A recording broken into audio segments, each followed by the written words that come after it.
I want to make one comment about understanding men, and I think it is very, very important. Most women in our society were raised in homes where there either was no father, or he was a workaholic, or he was a silent person. So the man becomes, the male persona becomes a mystery in the woman's life. Because he is a mystery, we always crave not what we got, we crave what we didn't get. So in that craving need, because you were designed to have certain levels of fulfillment through relationship. We are sociological species. There is such an admiration that it leads to promiscuity, it leads to vulnerability, it leads to a lot of things. You can get a man easier than you can keep one, and this is why.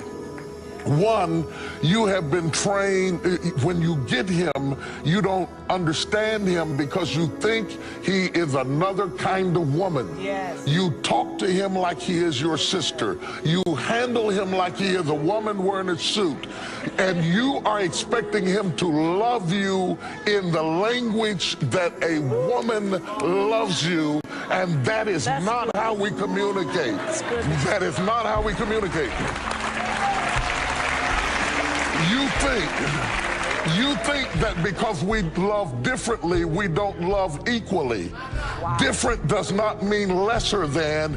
We are made to be different. We are not just different biologically, we are different psychologically, we are different emotionally. And what has to happen, there has to come a healing and a deeper understanding so that we become bilingual enough in our communication that you begin to understand that because he doesn't love in your language doesn't mean that he doesn't love at all. I want to say one more thing. I've got a 2-year-old grandbaby at home. She walks around the house dragging a doll all the time. She's already got a cookware set. At 2, she is practicing to be a wife and a mother. My grandson is not practicing to handle babies or to play a father. You have been scripted for a role all of your life that men have not been scripted for. And so by the time you get 18, 20, 30, 40, you've got 40 years of experience in building a persona because you have an idea of what marriage will be like that you built alone. Wow. You didn't build it with us, you built it by yourself. And then you want to bring us in like you brought Ken into Barbie's dollhouse to fit your idea. We are different, we love differently, we have deep emotions, we have deep compassions, and basically, if you can understand men, we are really quite simple. There are very few things that a man needs to be happy, but those things are critical. You may be working hard to give him something that he does not need at all and missing something that he's desperate to have. Listen, let me say to you why this is important. This is not just so important so that you can drop your handkerchief and Prince Charming can pick it up and run up the stairs.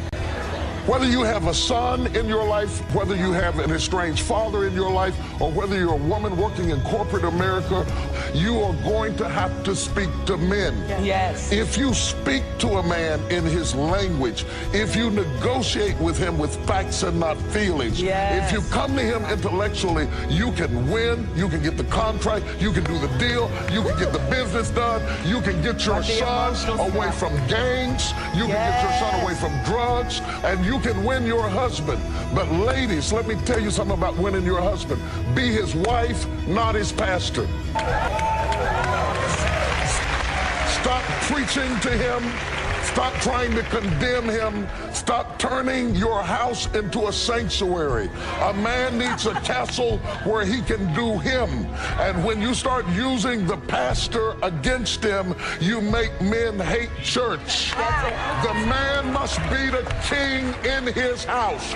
Don't bring any other man's image in the house. Am I right about it?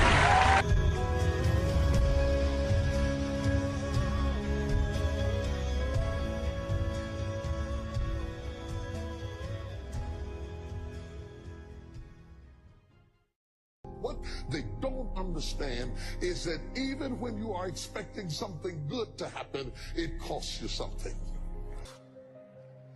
Belief is a very